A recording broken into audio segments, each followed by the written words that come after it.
Good morning, student. I am DK Singh, PGT Accountancy from Chiranjeev Bharati School, Sector M, Asana, Lucknow. Today I will be teaching you Chapter 3, Accounting Principle. Okay? Accounting Principles. Accounting Principle divided two part: Accounting Concepts and Accounting Convention. Okay? Accounting Concept are already discussed in previous video. हम लोग इससे पहले इनके बारे में discuss कर चुके हैं, जिनमें पॉइंट थे going concern, consistency and accrual. Okay, already discuss previous video, हम लोग इसके बारे में डिस्कस कर चुके हैं. आज हम बात करेंगे अकाउंटिंग कन्वेंशन, यानी पुरानी प्रथाएं, ऐसी चीजें जो पुराने समय से चली आ रही हैं. ओके, यानी अकाउंटिंग कन्वेंशन. इनके 11 आपके रूल्स बना रखे हैं. इन 11 हम लोग डिस्कस करेंगे. क्लियर? 11 पॉइंट पर डिस्कस करेंगे. First, business entity principles. इसको हम किस नाम जानते हैं? Accounting entity principles. Clear? Meaning business is treated as separate entity distinct from the its owner. Owner और business, owner and business separate. Owner और बिजनेस एक नहीं है, अलग अलग है. Clear? Owner and business is entity अलग अलग. कैसे? For example, X businessman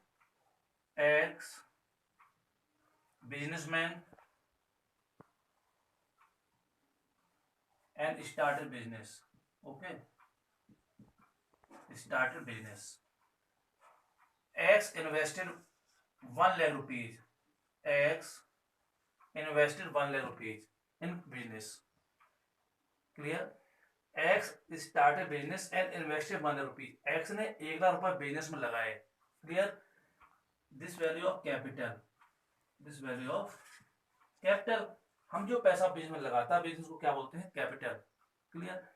business ने क्या किया? बिजनेसमैन से लिया है, उसके ऊपर था नहीं, क्योंकि इसने क्या, बिजनेसमैन सेपरेट है और बिजनेस अलग है. तो बिजनेसमैन ने क्या किया? बिजनेस में 1 लाख रुपीज इन्वेस्ट किए, जिसका क्या नाम दिया हमने? कैपिटल. क्लियर? अब बिजनेस के ऊपर क्या हो गया? लायबिलिटीज हो गई ना, क्योंकि हमने बिजनेस लगाए तो बिजनेस क्या हुआ? लायबिलिटीज. यानी x business started 1 lakh rupees invested in business. 1 lakh rupees business ने कहां से लिए? एक्स से. This value liabilities. LIBILITIES liabilities. Capital. Clear? यानी एक्स द्वारा, एक्स ने पैसे जो लगाए हैं वो बिजनेस को क्या है? लायबिलिटीज है नहीं है. क्यों? बिजनेस अलग है और बिजनेसमैन अलग है. फिर भी कर रहे हैं, एक्स बिजनेसमैन है और बिजनेस स्टार्ट किया, तो एक्स ने अपने पास से पैसे लगाए कहाँ? बिजनेस में. बिजनेस किससे उधार लिया? एक्स से, क्योंकि उसको वापस करना है ना विद प्रॉफिट. तो एक्स, ये बिजनेस के लिए क्या हो गई है? लायबिलिटीज. इन कैपिटल कहाँ आती है? Liability side of balance sheet.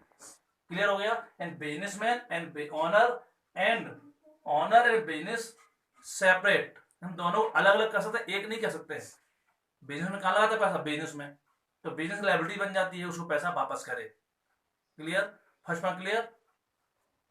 Second, money measurement principle. Second, money measurement principle. नाम से लग रहा है जहां मनी की मेजरमेंट हो, यानी ट्रांजैक्शन प्लस इवेंट. ट्रांजैक्शन तो हो रहा है, बट मनी ट्रांजैक्शन हो, जहां पर पैसे का ट्रांजैक्शन नहीं हो रहा, वहां पर हम इसको फॉलो नहीं करेंगे. Money measurement principle that can be express in the term of money. Term of money. Term of money are recorded in the books of account. हम उन्हीं ट्रांजेक्शन्स को बुक, अकाउंट्स की बुक रिकॉर्ड करेंगे जिसमें कहीं ना कहीं मनी ट्रीटेड हो रही, मेजरमेंट हो रहा हो, पैसा आ रहा हो, पैसा जा रहा हो. अगर कहीं मनी की यूज नहीं हो रहा है तो हम अकाउंट में उसको मेंटेन नहीं करेंगे. पैसा आना चाहिए. Economic activities. Clear? Account books only recorded transaction in economic activities. जिसमें पैसे आएंगे, ट्रांजेक्शन होगा, पैसा आएगा जाएगा, उन्हीं अकाउंट्स को हम रिकॉर्ड करेंगे, अंदर रिकॉर्ड नहीं किए जाएंगे. क्लियर? जैसा बताया, terms of money. For example, salary paid, commission paid, goods sold for, goods purchase for cash, goods sold for cash. Clear? Any terms of money. Okay, money management जिसमें पैसे का ट्रांजेक्शन होगा, उन्हीं रिकॉर्डों को हम करेंगे अकाउंट्स में, अदरवाइज नहीं लिखेंगे. Second. Third, accounting period principle. Accounting period principles. Clear. हम लोग क्या करते हैं, फॉर एग्जांपल मान लीजिए एक बिजनेस जो है आपका 10 ईयर्स चलता है, 10 ईयर्स, उसकी लाइफ 10 ईयर मान लीजिए बिजनेस की, टोटल लाइफ कितनी 10 ईयर्स है, डिवाइडेड 1 2 3 4 5 6 7 8 9 10। ऐसा तो नहीं है कि हम 10 साल बाद ही हिसाब करेंगे, नहीं करेंगे ना। अगर उसकी लाइफ है, हम आफ्टर 10 ईयर तो अकाउंट प्रिपेयर नहीं करेंगे, हम क्या करते हैं इनको डिवाइड कर लेते हैं, किसको, टोटल लाइफ को, टोटल लाइफ को 1 year, second year, third year, fourth, fifth, six, seven, 8 9 10, यानी हमने टोटल लाइफ को डिवाइडेड कर लिया, किसमें, ईयर में। कौन से year, financial year, 1 April to 31 March. Clear. Total life, business की लाइफ को क्या किया हमने, कुछ पार्ट में डिवाइड कर लिया, 1 ईयर, 2 ईयर, 3 ईयर, 4 ईयर। ऐसा तो है नहीं हम अकाउंट्स आफ्टर बिजनेस क्लोज, ऐसा नहीं करेंगे ना। हम क्या करेंगे, डिवाइड कर लेते हैं ईयर्स में। 10 ईयर लाइफ थी, 1 ईयर, 2 ईयर, 3 ईयर, 4 ईयर, सबको डिवाइड कर लिया हमने, किसमें, ईयर्स में। अब ये ईयर्स डिवाइड कर लिया तो मीनिंग क्या कहती है, life of an enterprise is the divided into time interval at the end of the which income statement and position of statement। हमने डिवाइड कर लिया पूरे लाइफ को फाइनेंशियल ईयर में 1 2 3 4 5 6 7 8 and calculate income and position. Income means profit and loss, income means profit and loss. Position of business means balance sheet, position of business balance sheet. Clear. हम क्या करते हैं पूरी लाइफ को divided into financial year and financial year calculate of the last date of financial year, income statement and position of business. Income statement means profit and loss, हम क्या calculate करते हैं, profit and loss. And position of, position statement balance sheet, balance sheet क्या बताती है, position of business. Balance sheet आपको business की position के बारे में बताती है। फिर रिपीट कर रहा हूं मैं, अकाउंटिंग पीरियड प्रिंसिपल्स। एक टोटल लाइफ को बिजनेस की हम एक इंटरवल डिवाइड कर लेते हैं।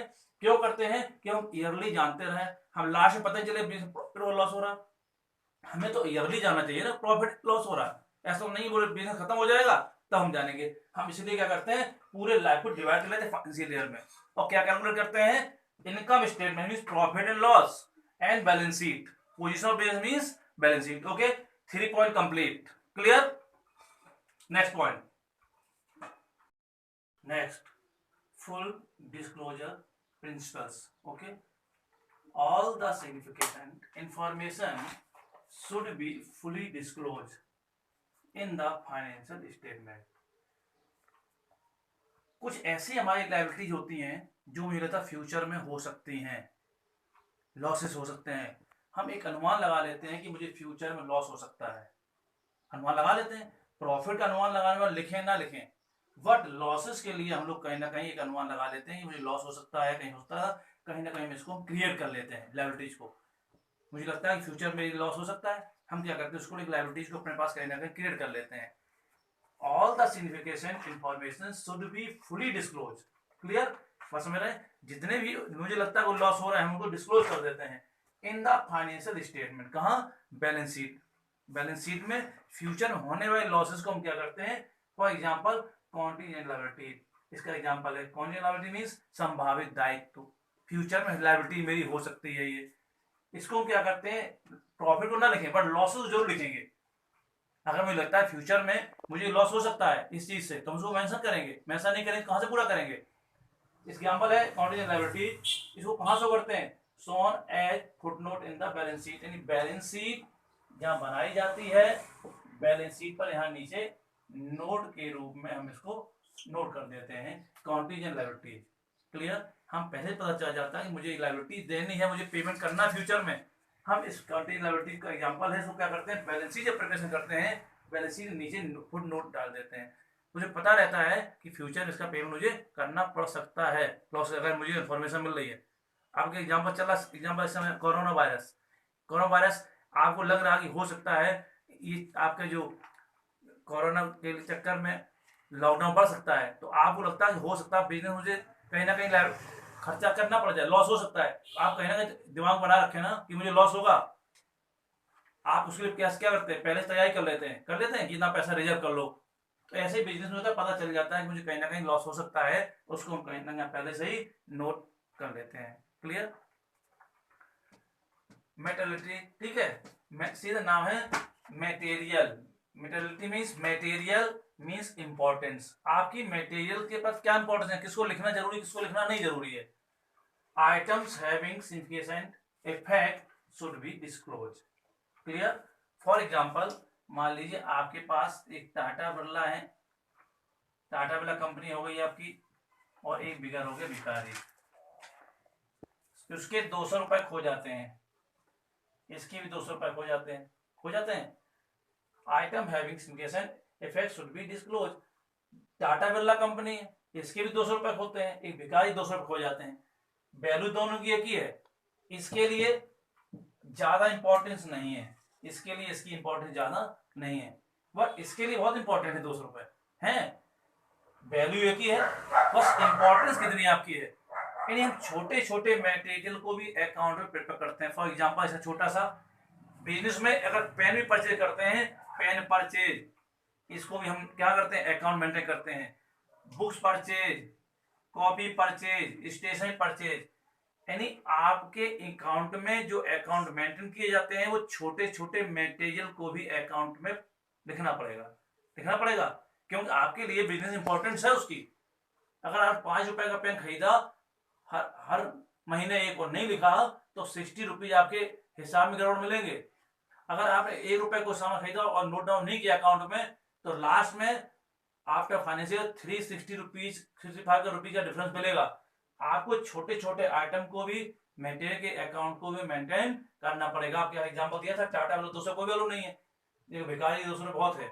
आपके बिजनेस में किसी आइटम की वैल्यू बहुत ज्यादा रखती है। 1 रुपए का पेन भी आपके लिए वैल्यू रखता है। अगर आप नहीं रिकॉर्ड करेंगे तो साल भर में जब हिसाब करेंगे आफ्टर फाइनेंशियल ईयर तो लॉस होगा 365। क्लियर। तो हम क्या करेंगे, materiality means all account recorded in books. छोटे छोटे आइटम को भी आप परचेज करते हैं, सीज करते हैं, उनको भी हम कहीं ना कहीं इसमें नोट डाउन करेंगे। ठीक है। Prudence and conservations most important. Do not anticipate profit but provide for all possible losses. Clear. All possible losses. Okay. आप जानते हो कि कुछ ऐसी चीजें होती हैं, आपने एग्जाम दिया, ठीक है, मान लीजिए आप एक्स हैं और ये आपकी मदर है। आपने 90 का पेपर दिया, 80 का पेपर दिया, 70 का पेपर दिया। मदर ने पूछा आपसे बच्चे कितने नंबर आ सकते हैं आपके।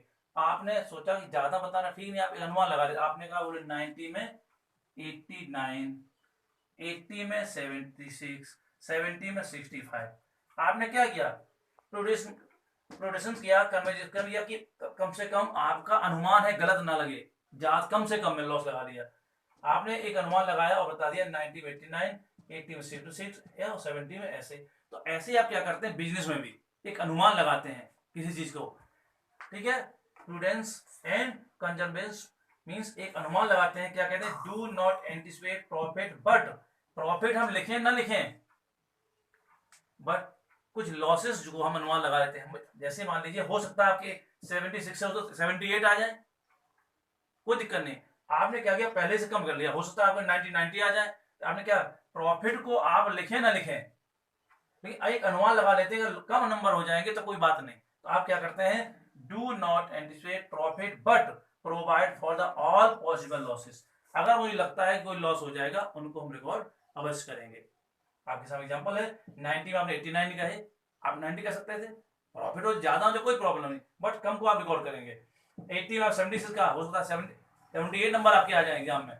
आपने 70 में 65 का, आपने एग्जाम दिया, आपने भी फर्स्ट ईयर आप क्लास में हो एग्जाम, आपने क्या किया, नंबर एक अनुमान लगाया, आपने ज्यादा नहीं लगाया, लिखा भी है डू नॉट एंटिसिपेट प्रॉफिट। ज्यादा हो जाए कोई लिखने जरूर नहीं, but for all possible losses, अगर कहीं लगता है आपका लॉस हो सकता है तो आप लिखेंगे। इसका सीधा एग्जांपल है प्रोविजन फॉर डॉटफुल डेब्ट्स। आपको लगता है कोई डेब्टर्स है, आपको 10,000 रुपीज उसको देने थे, उसने हमें, आपने अनुमान लगा लिया 1,000 रुपये मार देगा लगता मुझे। डेब्ट mean debtors, provision for debtors, हमें अनुमान लगा लिया कि हो सकता है ये 1,000 रुपये मेरे ना दे, तो हम उसको पहले से रिकॉर्ड मेंटेन कर लेंगे कि 1,000 रुपये मुझे नहीं देगा। क्लियर। प्रोविजन फॉर डॉटफुल डेब्ट, हमने अनुमान लगा लिया मुझे 1,000 रुपये ये 10,000 में से नहीं देगा, तो हम क्या करें, पहले रिकॉर्ड कर लेंगे लॉस का। For closing stock market value cost value, मान लीजिए इस बुक है आपके पास, बुक की एक वैल्यू 100 रुपीज है और एक वैल्यू 80 रुपीज है, close stock market value 100 rupees या अदर किसी भी आइटम की और कॉस्ट वैल्यू 80 रुपीज। तो हम क्या करते हैं, हम हमेशा दोनों में से जो कम वैल्यू होगी उसको नोट करते हैं, मार्केट वैल्यू दोनों में से जिसकी वैल्यू कम होगी, क्यों अनुमान लगाते हैं लॉस भी हो जाएगा, अनुमान प्रॉफिट हो जाए कोई दिक्कत नहीं, 80 का 100 बिक जाए, लेकिन हम अनुमान लगाते हैं हो सकता है 20 मुझे लॉस हो जाए कि कॉस्ट वैल्यू कम इसकी है। क्लियर, ये दो एग्जांपल आपके बहुत इंपॉर्टेंट होते हैं। आज हम लोग डिस्कस किए 6 पॉइंट पर, clear, and 5 point next video में डिस्कस करेंगे। 11 पॉइंट बताया था आपको, टोटल 5 किए थे। ओके, तो 6 point completed. Okay, if you love my video so please like share and subscribe. Thank you.